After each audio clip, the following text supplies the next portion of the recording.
Welcome back to Universal Studios Hollywood. I'm here for the Super Nintendo construction update and some other cool projects at Universal. I want to provide some park updates for you. So let's get started.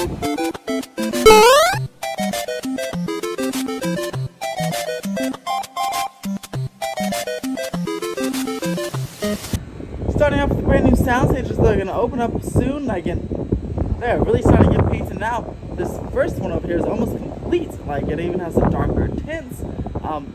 Basically just gotta wait for the numbers to pop up on there and then it'll be done. These guys are almost painted all around. Again, should be done in the next few weeks or so. Yeah, and again, this should easily be open. Easily by like June, July, easily. Looking up here at the Fast and Furious show building, and behind this that's Falls Lake. You see Falls Lake is drained, but you can see behind here is those Western sets. I'm trying to get a good view of them. Those are rumored to be themed to Nope. I'm gonna get a better view of them at the ET parking garage. So maybe if I can't get a good view of them right now, then when I come back on Saturday, I usually come in the morning, so I park up on ET. So go ahead and get a good view of that behind the Fast and Furious stage. But I'll do a potential rumor video or a speculation video. Will this set the stage for Fast and Furious to get demolished or rethemed? Because the placement of the Western town is kind of awkward compared to this show building. So I wouldn't be surprised if this gets torn down in the future. Nothing different really with this Hornet's Maze. The rumored Scarecrow Maze is done. I thought this well was going to go towards the Scarecrow's Maze, but there's rumors online that this well is going to be part of those Western sets rumored to be themed to Nope, which would be the tram, but also, double as like a studio tour attraction. This might go in that Western town, so we'll be watching that for sure. The Werewolf Maze, I can't really see it from here, but you can see the facade has not been touched. Looking at Toothsome, nothing has really changed here on the exterior, but I'm sure they're doing lots of work on the interior. You can see a lot of construction work and gutting in there. I'm excited to see what they're doing, and can't wait again until this opens up. They really actually did open up this big entrance hole right there. This got the doors and everything. There's the steel work right there. So that is the major update for this week on Tootsome's. No visible work on the refurb of the Production Central store, but we'll keep checking week by week. Globe still undergoing some refurb work, but has two sides open for you. So go ahead and take some pictures. So that's nice. Beautiful day inside the park. About 4:45. Not too many people here on a weekday. Let's go ahead and check up on the Hornet's Mazes, as well as Super Nintendo World, and get into those potential operational updates that have been flying around, and also one that you may sneak under your radar that you may not like. Here's a look at the house and the Hornet's queue. Not too much change since last week, or since the last update. It's been vertical, but not even the wood is fully complete yet. We'll be checking on this on Saturday, see what they have done with it. From this point on, the mazes, the rumored Curse of La Llorona maze, aka the Parisian Courtyard maze, and the Dracula or the Legends Collide maze has been confirmed. Those are done, or we can't see too much of those. There are not too many changes. We won't be able to see any. So therefore, I won't be doing updates on them every single video. I may provide looks at them as I'm passing along if something changes. But again, the Curse of La Llorona rumored maze, can't really see too many changes on that because it's behind a construction wall, and Dracula or the Legends Collide maze is basically done. So if you don't see those in future videos, that is why. So remember I said in the previous video, I was like, man, I wish I was in Grad Bash because I want to go chill over here, and you see it's closed for Grad Bash. It's like, this is for Grad Bash as well. But for the Universal Studios Hollywood AP Takeover presented by Coke. This area, at least according to the description, it said a Coke Lounge area. This looks like a Coke Lounge area to me. So not only is this for Grand Bash, but it looks like I'll be able to go sit here and enjoy some Cokes, some refreshments, and hang out in this Coke Lounge for the AP Takeover event as well. So I'm so glad I'll be able to chill on those couches and on these chairs with some friends. And there's me DJs, so I assume they're just gonna use that DJ booth. And yeah, so it'll be like our own little version of Grand Night, but presented by Coke instead, and for annual pass holders. Yeah, the Universal Hollywood AP Takeover is June 9th from 8 p.m. to midnight. You can show up any time of the day. And then just if you're staying for the event, you have to go check in and get a special credential, so that way you can stay in past the park closing, which is probably 7 p.m. that day. The event officially starts at 8 p.m. So that'll be fun. I'll be there. Let me know in the comments if you'll be there, and you can come say hi. I know So-Called Pals will be there. I'm sure some other awesome YouTubers will be there, so I'll definitely try to hang out with them, and we can all get a nice group picture. It'd be pretty fun. Also, the event is free, and according to the brochure, it seemed like they are extending the parking. So usually after 6 p.m. you'd have to pay $10 for the Gold and Platinum Pass members, because it's free until 6. But from what I read, it seems like that'll be extended throughout the event. So you still get free parking if you're a Platinum or Gold Pass member, which is awesome. Good job, Universal. That's something not no other theme park. Knott's might do it. Disney sure won't. But yeah, so I'm so happy that it's a free event and it's free parking. So thank you for loving us, Universal. How are you? I'm good. I ran good. into it. Yes, look, it's the second time he's come around here. He's gonna one drain. more bite and bam, he's gonna I'm finish full as a vampire. transpire, and then I'll go to full minion. Oh, perfect. A vampire minion. That's going to be very interesting. Exactly. Of course, it is going to be the end. Look at this tasty little snack he has here. He got me. Did it right He now. got me. He got me.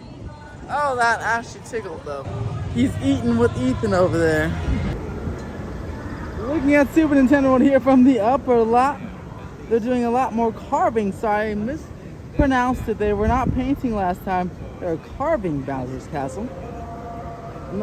And it looks like they have carved the full bottom half of Bowser's Castle, so that is pretty awesome. Other updates I cannot see from this side. We'll definitely have to go check the lower lot, but yeah, let's go get a look at Bowser's Castle. The car, but I'll do one full pan through right now for you guys to go see.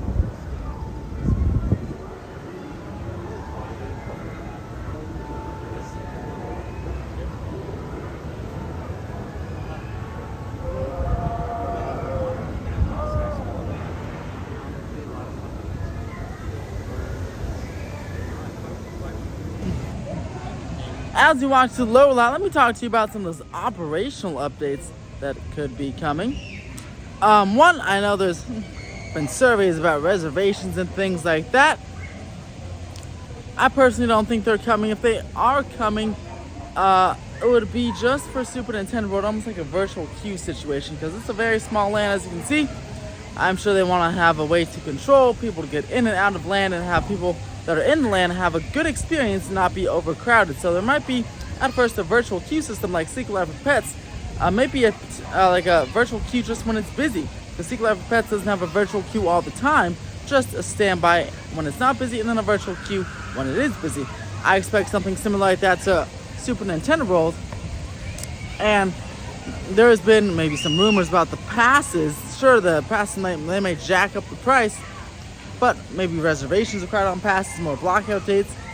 I'm not sure. I really don't think the reservation thing is coming, at least for the whole park or for passes, for any of that good stuff, because I mean, look at Disney. People don't really like the reservation. Most people don't really like the reservations. I think Universal knows that, and I think that question was in the survey and the Genie Plus questions and all that, just to basically get a confirmation that yeah, people are going to Disney less or are frustrated with Disney because of those decisions. And and therefore bought a universal pass. And so even if they are thinking of doing something like that, I don't think they will, based on, I'm sure those responses to the surveys aren't favorable, meaning most of them are no in terms of reservations. Genie Plus, Lightning Lane, they probably say dislike on all of them, most people. So I don't think reservations are coming, at least for the whole park. Maybe something special for Super Nintendo World, maybe virtual queue, but certainly not for the whole park in my opinion. Now the one thing to be concerned about is something that no one's talking about, and that makes sense because it's kind of going under the radar. No one really follows, I'm sure, the LA County Department of Public Health. But as you know, COVID cases are slightly rising again, as we hear the water splash on the water park next to me in Super Silly Funland. But cases are going up, and LA County recently moved from the low category to the medium category in the WHO, Worldwide Health Organization's chart. Now, Dr. Barbara Fair, who's the LA County Public Health Director and controls whether there's masks or not and any restrictions, has indicated that it seems like it's all but certain that if LA County moves into the high section, we're in the medium, but if we move into the high section, that masks, at least indoors, will be coming back. Now, that could affect operations here at obviously Universal Studios Hollywood, as you'd have to have a mask again anywhere indoors, in any ride queues, any indoor rides, basically all the rides, and shops and all those things. And that could really affect someone's experience, as, again, I've noticed a big increase in people when the masks are not required, when it's up to you, versus when they are required. So, definitely, I wouldn't say be panicked about it, but definitely have in the back of your mind about LA County's level. We're in medium, and who knows where we can be by summertime. If we're in high, potentially expect to put a mask on during those hot days indoors here at Universal Studios Hollywood, especially if we're in high during Horror Nights time. Horror Nights is all about indoor houses now, so potentially be prepared to wear a mask in those. But again, don't panic, just something to be careful of or be mindful of, because that Dr. Barbara Fair did say that if we get back to the high section, a mask mandate indoors is very likely. Here's an electric tram coming in again. You can't even hear it. Sure, there's a song in the background, but yeah, you cannot even hear it. It's like, that's it. You can hear the little shoo, and look, they're waving up. So I say hi to everyone in the electric tram. Say enjoy the studio tour. But yeah, you cannot hear it. I love these electric trams. They're so quiet, helps out the studio and helps out the environment. And it is packed on that tram today. And again, this is where the coaster would go over, by the way. It would come over this Fast and Furious coaster, would go over the Starway, take a nosedive around this hill, and then loop around the Simpsons building and over, or probably over here, and kind of come back up here and go above the Starway. A better look at where the coaster building, this is the special effects. All right, animal actors, no, that's special effects.